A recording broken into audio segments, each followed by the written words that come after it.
Hey everyone, welcome back to my channel Scale Up. In this quick tutorial, I will show you how you can customize controls of speak screen. Let's get started. Open up your iPhone settings and then go to accessibilities.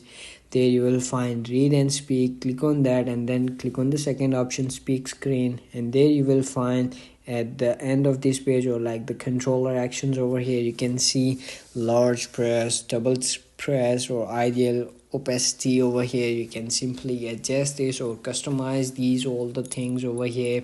So you can simply click on these options and then it's gonna be comes over here. You can simply change it or like that, and you can change the opacity as well. You can see over here, you can adjust it as well.